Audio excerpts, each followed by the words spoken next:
What's up, everybody? Welcome back to the Martian MMA podcast. I am your host, and my name is John, and this week we are back with episode 126, where we will be analyzing and predicting the UFC Fight Night going down this Saturday, December 5th, 2020, headlined by Jack Hermansson versus Marvin Vettori. This 11-fight card will take place from the UFC Apex in Las Vegas, Nevada, which means it will take place in the small UFC cage. Last week on the podcast, I only predicted 3 out of 10 fights correctly and lost 0.08 units on my Bet MMA tips page, which is where you can find all my official tracked bets. And one last note before we get into analyzing this card. December 1st was the 3-year anniversary of the Martian MMA podcast. The podcast has been going strong for 3 years straight, and I have recorded a podcast before every single UFC card for the past 123 or so UFC cards. I don't know the exact number, but it's somewhere around 120, 125, somewhere in that range. So I just want to give a big thank you to everybody who has been listening to the podcast over the past 3 years. Your support means a lot to me. Everybody who has liked the video, commented on the videos, interacted with me on Twitter, I really appreciate all of you. And to be honest, when we're making these podcasts every single week, we're studying footage before every single podcast. We're recording them and doing that every single week for 20 weeks in a row, sometimes 40 weeks out of the year. It does get a bit tiresome and exhausting, but I still feel very fulfilled and accomplished every time I hit that upload button and I see people viewing the podcast, enjoying the podcast, and that's really what I do it for. I'm really consistent. I believe I am the most consistent betting podcast in all of MMA. I would be curious to see if there was another podcast that has gone 120 UFC events in a row without missing a single event. There are a lot of great podcasts out there. I support everybody making MMA podcasts, but I truly believe I have the most consistent MMA betting podcast out there, and I take pride in that accomplishment. And I just want to once again thank everybody who has listened to the podcast over the past 3 years, and I'm going to keep going strong. And we have another event this weekend, and we're going to get right into analyzing those fights. So the first fight we got this weekend is in the heavyweight division. We have Gian Villante taking on Jake Collier. The opening betting line for this fight was Villante minus 161 to Collier plus 134. Right now over on Bet Online, we are seeing Villante minus 200 to Collier plus 170. More action coming in on the favorite Gian Villante, and I agree with that action. After how bad and fat Jake Collier looked in his last fight, I just think there's no way you can be betting on him. He's fought most of his career at middleweight and at light heavyweight, but then he had a 3-year layoff, and he came in at 265 pounds versus Aspinall. He got finished in about 90 seconds in that fight. It looked very fat, slow, and uninterested in winning that fight. So based on that alone, I think there's no way you can be putting your money on Collier. He's just shown no ability that he can compete in martial arts at this level in his physical shape right now. His last fight that he looked good in was over 3 years ago. So there's no way you can be betting him here. I wouldn't go crazy betting on Villante, but I do think he is the rightful favorite. I do think he deserves about 65 to 70%. And even though Villante lost his last fight in embarrassing fashion versus Maurice Green, getting submitted from top position with that weak arm triangle choke, at least he was winning that fight. He was having success. He was probably on his way to a decision win. So we at least have seen Villante look good against UFC level competition in Green lately, while Collier has just shown nothing to think that he can compete at this level. So I'm going to pick Villante to get this one done. I'll probably go with the decision, but there's no way you can be confident in the goes the distance or the overs here. I think those props do look appealing, the over 1.5 rounds, the goes the distance prop, but with how quickly Jake Collier got destroyed versus Aspinall, I really wouldn't count on I wouldn't really count out a knockout from Villante early. We could just see Collier go down very quickly. He could be fighting for a paycheck. There's really no way of knowing. So I wouldn't go crazy on the overs or the goes the distance here. And I wouldn't go crazy on Villante either because it is super low-level heavyweight MMA here. But I think Villante should be pretty safe to win this fight, and I think he will win by decision ultimately. The next fight takes place in the featherweight division. We have Damon Jackson taking on Ilia Topuria. The opening betting line for this fight was Topuria minus 170 to Jackson plus 145. Right now over on Bet Online, we are seeing Topuria minus 250 to Jackson plus 210. More action coming in on the favorite Ilia Topuria here, and I understand why. He seems to be a pretty popular pick right now within the market. He is coming off of an impressive underdog victory over Youssef Zalal. He came into that fight on short notice and was able to pressure Zalal, outbox him, hit takedowns pretty easily, and keep top for most of that fight, winning that fight via decision very comfortably.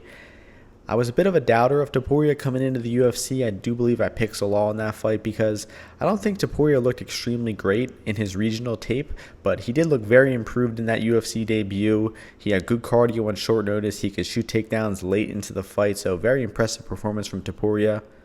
But Damon Jackson also had a pretty impressive short notice comeback win over Mirsad Bektic in his last fight. He had been in the UFC beforehand. He was out of the UFC for several years, picked up very impressive wins in the LFA promotion, and then came in to fight Mirsad Bektic on short notice, was taken down and out-grappled for the first 2 rounds of that fight. But he came out in round 3 very aggressive, got a takedown, went for that guillotine choke, and was able to finish Mirsad Bektic in an incredible comeback. And Bektic is a great fighter, great grappler, and for Jackson to come back in that way and to submit him was a really impressive victory. Now, getting down to how these two match up, I do understand why Topuria is the favorite here. He does seem to be the better striker. He's a little more comfortable on the feet. I like the way he was pressuring Youssef Zalal in that fight and mixing up his boxing and disguising his takedowns with his boxing as well. He did that really well in that fight. And Topuria has also knocked out opponents on his regional tape. And Jackson just doesn't look very comfortable striking. He doesn't have the greatest defense. He's been knocked out before, doesn't have the greatest chin. So I do give an advantage to Topuria on the feet here. And on the ground, I think I give a slight advantage to Topuria as well. I do think he's a much better wrestler and should be able to take Jackson down here. But once the fight gets down to the floor, I do not believe that Jackson will give up very dominant positions. He did a great job of defending Mirsad Bektic's grappling, didn't give up very many dominant positions to Bektic in that fight, was attempting Kimuras and guillotines, working his way back up to the feet. And Topuria is just not that dominant of a grappler. He was able to take down Youssef Zalal very easily, but he was going for a lot of submissions. He was losing position. Youssef Zalal was escaping submissions, standing back up very frequently in that fight. So Topuria doesn't have dominant top control, doesn't have incredible submissions. So I do not think that he's going to be able to hold Jackson down for long. I certainly don't think that he will submit Jackson. So this is going to be a very competitive grappling fight, very similar to Jackson's last fight, where he's going to be working from bottom, making the top guy work, and we could start to see Topuria slow down, very similar to how Mirsad Bektic slowed down in their fight. So in terms of a pre-fight betting line, I understand this line. I do think I'm probably going to wait to bet Jackson as a live bet. I think he's probably going to be a better live bet. We might get him at a better price, around plus 300, 400. After about 3 to 5 minutes in this fight, because I do think he gets initially taken down in round 1. Bektic was able to take Jackson down pretty easily in round 1. Topuria has aggressive wrestling. He comes out hard in round 1. So I do think Topuria will hit takedowns and win round 1, but I'm not confident that he will keep that up throughout the last 2 rounds, which I think Jackson might have a cardio advantage, and I think his experience advantage will start to come out in those last 2 rounds as well. Ultimately, I'm still going to be picking Topuria to win a decision here. I think his takedowns and his cardio, his athleticism will be enough for him to bank 2 rounds and to win a decision here. But I don't think he finishes Jackson on the mat with a submission. We might see a Topuria knockout on the feet because I mentioned that he is the better striker. Jackson is not the most solid defensively or durability wise, so we could see a knockout from Topuria, but ultimately I do think the fight will go to a decision. It will be a 29-28 decision for Topuria, and look to live bet Jackson here midway through the round 1 or after round 1 if you're not liking the way Topuria is looking. I also think that the Jackson round 3 prop has some value and the Topuria decision prop as well. So very fun fight here. Looking forward to this fight a lot. Both of these guys had incredible last fights, so this should be a really fun fight. I will ultimately pick Topuria by decision. The next fight takes place in the flyweight division. We have Jimmy Flick taking on Cody-Durden. The opening betting line for this one was Flick minus 222 to Durden plus 183. Right now over on Bet Online, we are seeing Flick minus 170 to Durden plus 145. I agree with that line movement. That opening line was set too wide. I agree with that action coming in on Durden. I'll start with a brief introduction on Durden. He is dropping down to flyweight in this fight. He made his UFC debut on short notice versus Chris Gutierrez. Got an early takedown and back take in that fight and was able to score a 10-8 round in round 1, but got most of his takedown stuffed and outstruck in the last 2 rounds and lost those 2 rounds, but was awarded a draw. So he performed pretty well on short notice, but definitely slowed down a lot after round 1 and is dropping down to flyweight here. He comes from a wrestling background, We know that Durden likes to hit offensive takedowns. He usually comes out pretty aggressive in round one, looking for that big slam takedown and trying to get a round one finish. But we haven't really seen Durden's defensive wrestling tested much. There is some very minimal footage of him taking on Justin Scoggins in round 3 of their fight, where we do see him getting taken down and pushed against the cage a bit. But we can't really learn a lot from that fight. It's only about a 5-minute clip. I think the main question about this fight is Durden's takedown defense. Will he be able to stop the takedowns of Jimmy Flick, who loves to get the fight to the floor, has 13 out of 15 wins by submission, and really relies on getting the fight to the floor because he does not have good striking, neither offensively or defensively. He really only throws leg kicks and gets very off balance when he's throwing strikes. I do think that Durden's probably the better striker here just because he seems a little bit more technically sound and comfortable. We did see Durden struggle with the leg kicks from Gutierrez and not really have much of an answer for them, and Jimmy Flick does throw a lot of leg kicks when he is striking, so I'm not entirely sure that Durden will be the better striker here, although I do have a slight lean to him in terms of striking. I really think the only way that Flick wins this fight is if he's able to get a takedown, get the fight to the floor, and to submit Durden. I think that Durden has more ways to win. He could possibly land a striking knockout on the feet. He could outstrike Jimmy Flick to a decision. He could stuff takedowns and win in a clinching and grinding type of fight, or he could possibly hit his own takedowns and win the fight from top position. But I think it would not be wise for Durden to hit his own takedowns here. He's going to have to be constantly defending the submission attempts from Jimmy Flick, and Jimmy Flick's submissions are really good. He flows between different attempts so well, from armbar to omoplata to triangle. I think that Flick must have thrown up about 5 or 6 different submissions in his Contender Series fight, and he really is a great submission grappler, the much better submission grappler than Durden. Durden is way less experienced in terms of jiu-jitsu skill, and that's why I think he will be in danger here. He definitely comes from that wrestling background, probably has some bad tendencies from his wrestling career, and is not really on that level of submission grappling that Jimmy Flick is. In terms of a pre-fight moneyline bet, I do think it is dog or pass here. I think the value is on Durden if you want to bet this fight pre-fight. I cannot say that I am over 60% confident that Flick hits takedowns here, and that's how I think he wins the fight, by hitting takedowns and getting a submission, or winning the fight with top position and getting a decision. Although he does not like going to decision, he attacks all these submissions because he's super aggressive on the ground. So I do think a decision is not very likely here, but it is plus 200 for a flyweight fight, and they do historically go the distance at a pretty high rate, so you might want to play the goes the distance here. Although I currently have no bets on this fight and likely won't lock in any official bets on this one. Ultimately, I am going to be picking Jimmy Flick by submission. I think he needs a lot less to go right for him in this fight to win. I think he can win by a submission at any time during these 15 minutes, while I think that Durden is going to need a lot more prolonged success and winning more minutes to win the fight. So Flick is going to be my pick. I think he locks up a submission somewhere along the line here. Let's go with a submission round 2 for Flick. The next fight takes place in the lightweight division. We have Jordan Leavitt taking on Matt Wiman. The opening betting line for this one was Leavitt minus 305 to Wiman plus 225. Right now we are seeing Leavitt minus 425 to Wiman plus 325. More action coming in on the favorite. I'm going to disagree with the action. I think that where the opening line was set was probably more accurate, and now it's definitely a dog or pass situation. To be quite honest, I think both of these guys are pretty awful fighters. We have Matt Wiman, who is way past his prime, has looked terrible in his past 2 fights, got completely dominated by Pena, smashed with ground and pound and knocked out in round 3 of that fight, and got taken down and dominated on the mat versus Joe Solecki. I will say that his defensive grappling still looked pretty good against Solecki. He defended a lot of submissions. Solecki's a very dangerous grappler, and the fact that Wiman was able to make it to a decision was pretty impressive. But still, he has had no success in either of those fights. He's gotten completely dominated, wiped out by both of them.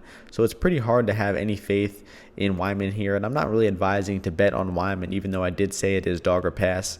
If there's any value in this fight, I do think it is on the goes to distance prop or the Leavitt decision prop. Based on what I just said, the fact that Wiman was able to survive the ground attack from Joe Solecki, defend submissions, and make it to a decision, and I think that Solecki's a way better grappler than Leavitt. Now, starting to talk about Leavitt, he is a southpaw striker, but his striking is awful. I mean, terrible defensively, offensively, no effective offense, no way of defending strikes, doesn't look very comfortable with getting hit at all. I really see Leavitt as a very one-dimensional fighter. The only way he can win fights is via hitting takedowns, and his wrestling isn't even that good. He often shoots takedowns from very far away with no setup and very telegraphed takedowns. And usually when they don't work, he ends up butt scooting, trying to pull guard, trying to go for a leg lock, and it's really a terrible fighting style to watch, just not fun to watch at all. Even when he's on top, he has some decent submissions, decent ground and pound, but I don't find his top game particularly heavy. I don't think he's a great submission threat, and I think the only real threat for a finish here is via ground and pound. Wiman got absolutely dominated with ground and pound versus Luis Pena, and that's how he got finished in round 3 of that fight. So if Leavitt really unleashes the ground and pound here when he's on top, we could see a finish from Leavitt, but I ultimately think that Leavitt will just win this fight via hitting takedowns, out-grappling Wiman, and winning a close grappling decision type of fight. It probably won't be too close. I do expect Leavitt to win it pretty comfortably, but Wiman is still a pretty decent grappler. His submission defense is on point. He's still tough, so I don't think that he will get finished very easily here. So I think the goes to distance is value here. I would likely end up with a play on the goes to distance, or if you want to play Leavitt decision, do that as well. But I think the goes to distance at plus 120 is a little bit better than Leavitt decision at plus 150. So the pick is Leavitt decision here. The next fight is in the bantamweight division. We have Luis Smolka taking on Jose Alberto Quinonez. The opening betting line for this one was Smolka minus 135 to Quinonez minus 105. We are now seeing Smolka minus 131 to Quinonez plus 111.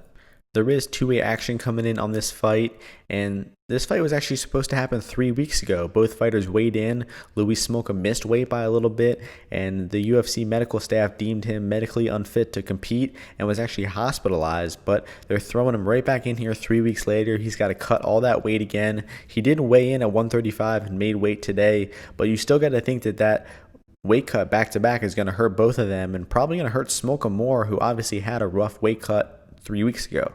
My original analysis of this fight was giving Smolka a slight advantage everywhere. I think he's a bit busier and more effective on the feet. He lands a bit harder with his punches, and he showed pretty good body punching in his last fight against Casey Kenny. I only give a very slight striking advantage to Smolka, but I give him a pretty decent grappling advantage here.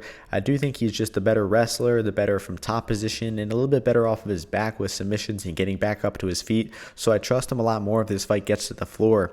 I was initially picking Smolka decision 3 weeks ago when this fight was supposed to happen, and I think I will stick with my official prediction, but it's hard to be confident in Smolka here. I definitely wouldn't be betting on him. I was kind of on the fence about this price last time around, but after the weight miss, the hospitalization, the back-to-back weight cuts, I think this is a clear pass at this point. If you want to make a small bet on Quinonez at plus money, I understand. I don't knock that play at all.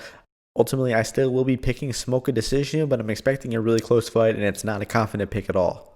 The next fight is the first fight on the main card, and it is in the featherweight division. We have Movsar Evloev taking on Landwehr.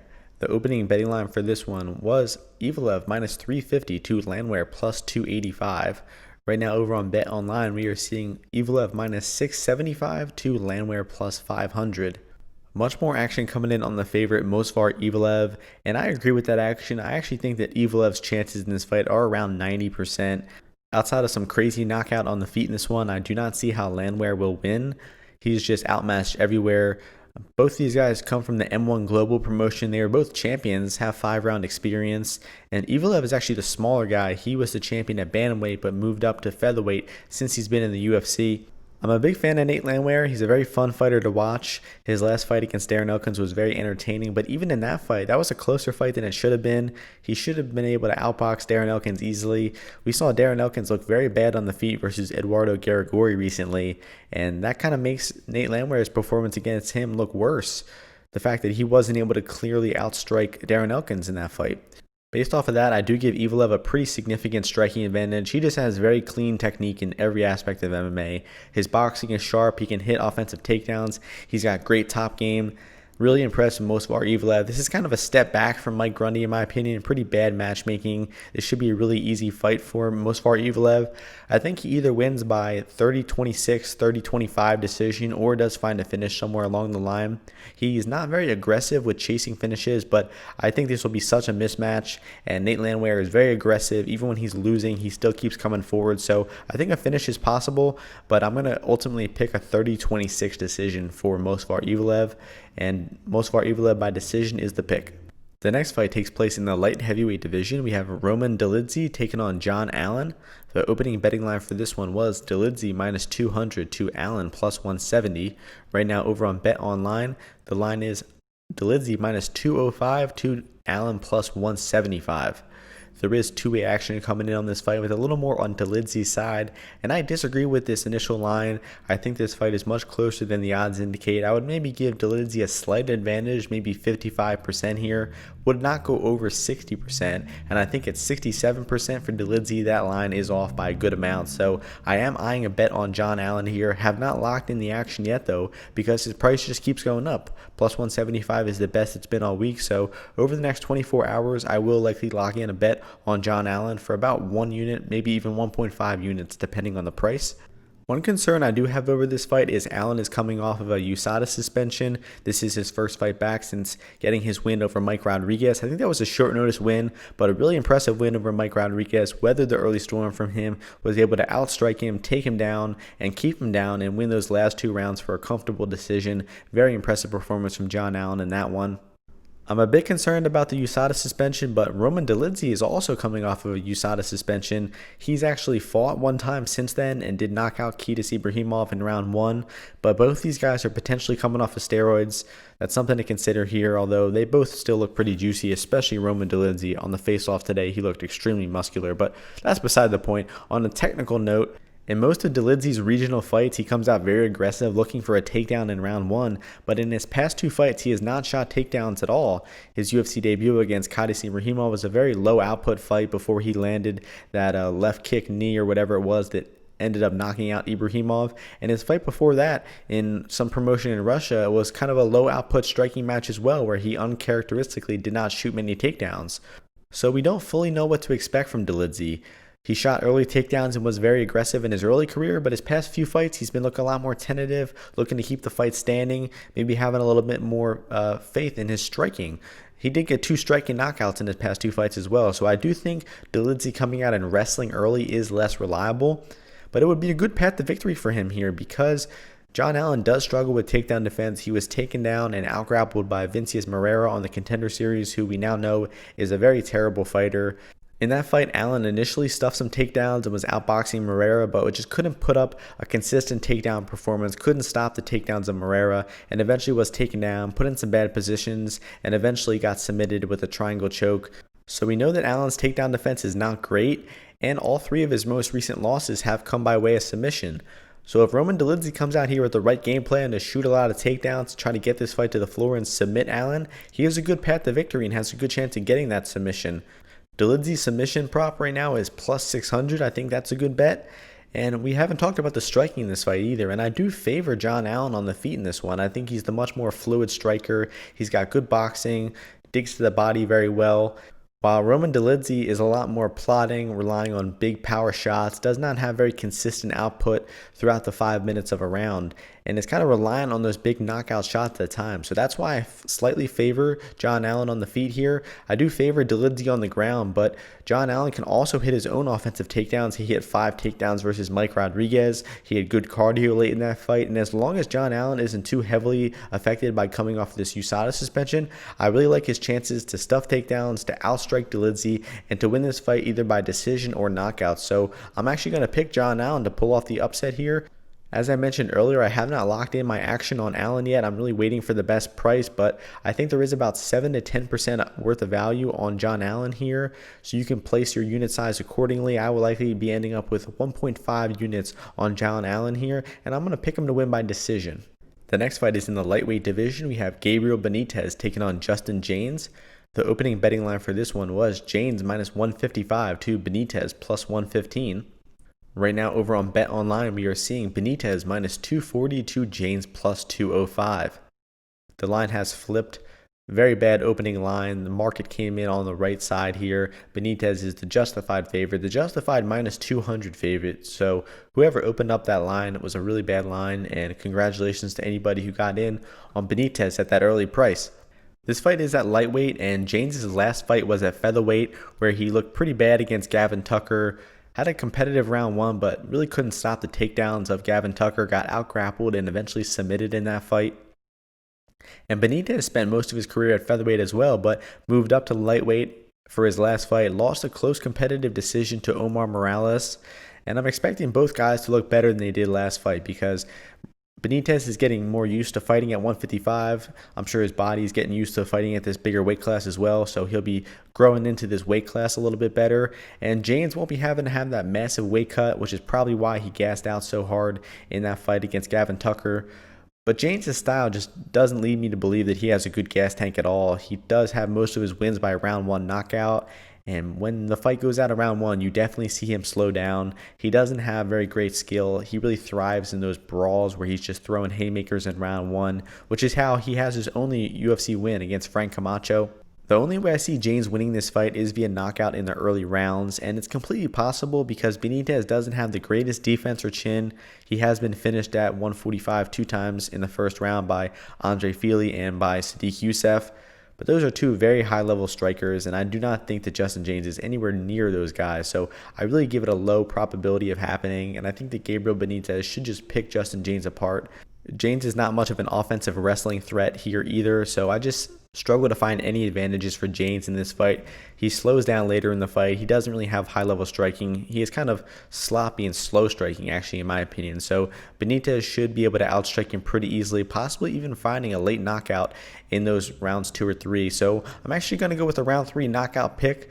Jaynes might be tough enough to make it to a decision, and Benitez might not chase the finish, but with how badly Jaynes slows down in those later rounds and with how much of a striking advantage I think Benitez has, I think the knockout is pretty likely here, so let's go with a round 3 knockout pick.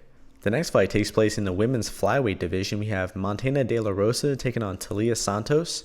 The opening betting line for this fight was Santos minus 265 to De La Rosa plus 185. Right now over on Bet Online, we are seeing Santos minus 220 to De La Rosa plus 185.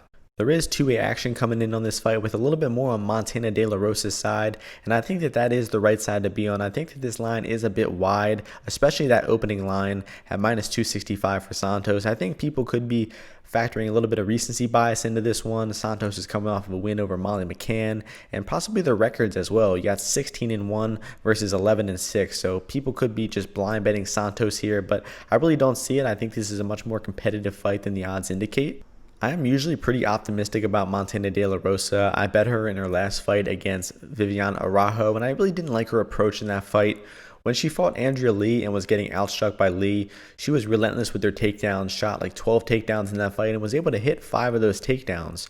So I really like that characteristic about her. Even if she was getting outstruck, she'll keep coming forward and shooting takedowns. But De La Rosa was definitely not as aggressive as I hoped versus Viviane Araujo in her last fight, and Araujo is a much more damaging puncher than Andrea Lee, so I understand why that happened, but De La Rosa really didn't shoot enough takedowns in that fight, and she was never going to win a kickboxing match against Araujo, and she wasn't able to get the fight to the floor, so I lost a little bit of confidence in De La Rosa, but this is a good matchup for her. Santos has not looked good in terms of takedown defense. She was taken down and stuck on her back versus Mara Romero Barella for a good amount of time in their fight. So Montana De La Rosa has a path to victory here. She shoots a lot of takedowns. She has good top game. Even on the feet, I think De La Rosa should compete, but I do give a striking advantage to Topuria-Santos in this one. Santos also has the ability to hit her own offensive takedowns. She hit 5 takedowns versus Molly McCann in her last fight. So I understand why Santos is the favorite here. She can win this fight in more ways. I think that De La Rosa really needs to get this fight to the floor for her to win, but I think a plus 185, that's a good price to play her at to do so. So the value is on the underdog in this one. Ultimately, I will be picking Topuria-Santos to win by decision, but the odds are wide. I do not knock a small play on De La Rosa at all, maybe half unit, 1 unit play on De La Rosa. I think she'll fight for your money, make it a little bit closer, and she could even win the fight if she gets the fight down to the floor consistently. The pick will be Topuria-Santos by decision, but it's dog or pass at these odds. The next fight is the co-main event in the light heavyweight division. We have Ovince St. Preux taking on Jamal Hill. The opening betting line for this one was Hill minus 135 to St. Preux plus 115. Right now over on Bet Online, we are seeing Hill minus 177 to St. Preux plus 152. More action coming in on Jamal Hill, and I agree with that action. Hill is obviously the younger fighter, will likely have a pretty significant speed advantage over OSP here. But I do not think that Hill is going to comfortably outstrike OSP. I think that OSP will make it very competitive. OSP is still kind of a tricky fighter on the feet, as proven in his last fight against Alonzo Menafield. He was outstriking Menafield right away in that fight, was pressuring him very well, outboxing him, throwing a lot of body kicks that were connecting to the body, draining the energy of Menafield, and then was able to counter Menafield with a straight left hand that knocked Menafield out cold. Really impressive performance from OSP, probably his best performance in years. But this is a much different matchup against Jamahal Hill. Hill is a much better striker than Menafield, much more fluid and active on the feet. I really like Hill's striking. He targets all areas of the bodies with his punches, his knees, his kicks. He can go to the body with kicks, head kicks. I really like his active striking style. On the Contender Series, he threw like 500 strikes or something like that in a 15-minute fight. He's just so active. He can go the full 3 rounds, outstriking opponents. And the only real problem about Jamahal Hill is, I will say, his boxing defense. He doesn't have the greatest defense, kind of pulls his head back in a straight line, which OSP has that same problem as well. But Hill's main problem is his takedown defense. He has not shown good takedown defense.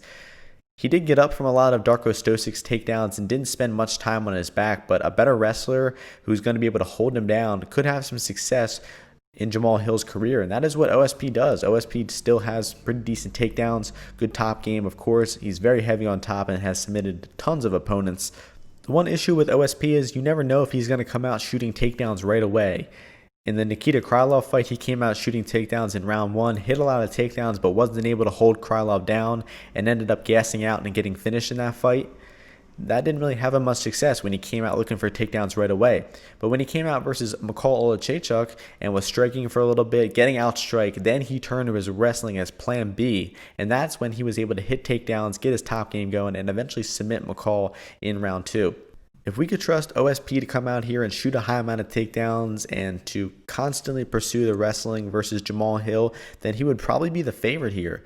But OSP is just not a very consistent fighter. He does a lot of different things in every fight. Sometimes he fights low output striking matches. Sometimes he goes aggressive for the wrestling, so you never know what you're going to get. We also should note that OSP did miss weight for this fight, did not look very good on the scales, looked pretty soft and struggled making that weight. He weighed in at the very last second possible and still missed weight too, so definitely an indicator that OSP had a tough weight cut.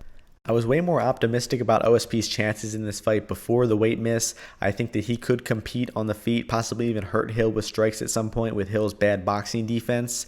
And of course that grappling advantage for OSP as well, using his wrestling to get the fight to the floor, use his heavy top game and his diverse submission attempts.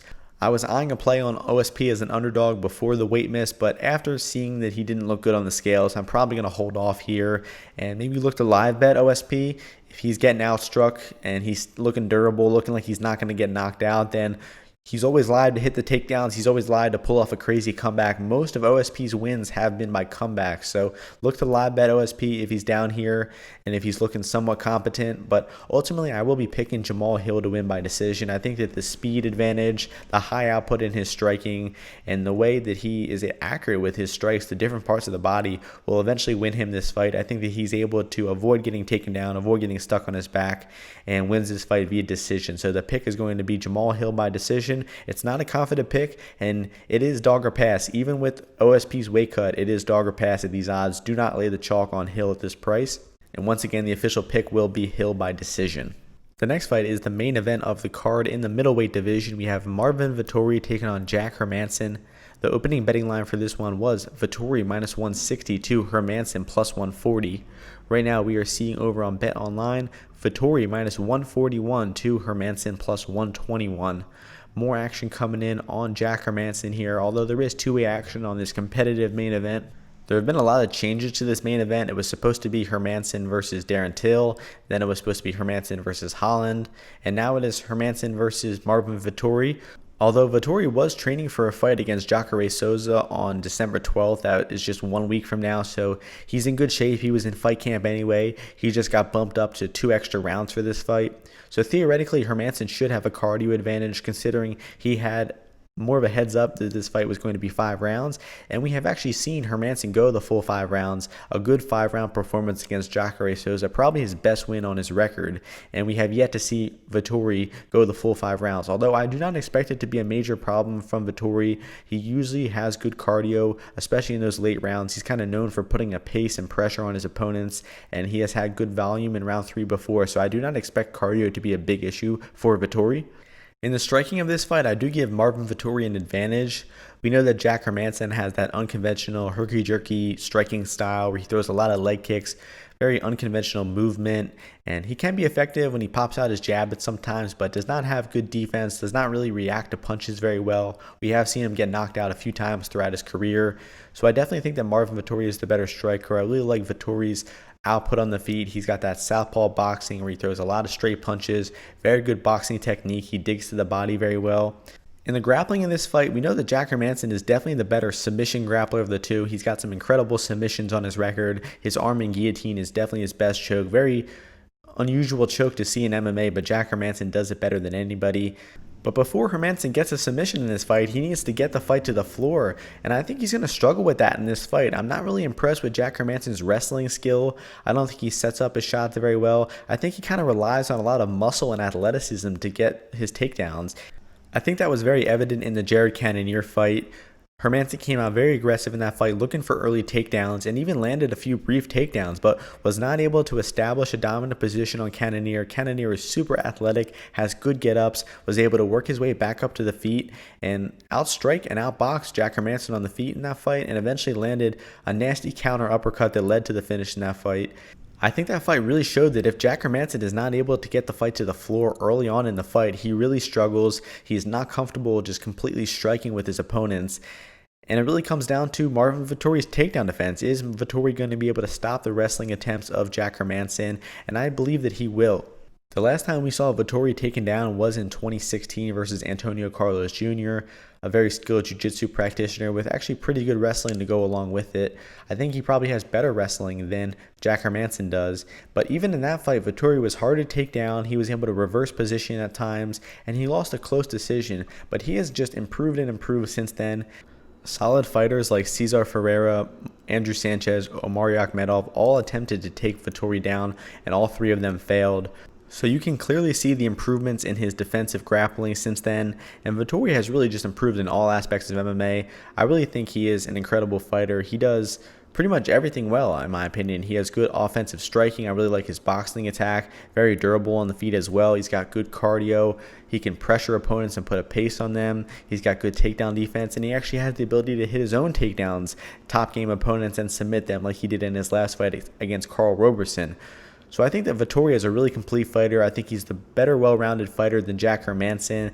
And I think that Vettori is able to outbox Jack Hermansson at range, stuff takedowns, avoid getting taken down, put on his back, and put in one of Jack Hermansson's tricky submissions like an arm and guillotine.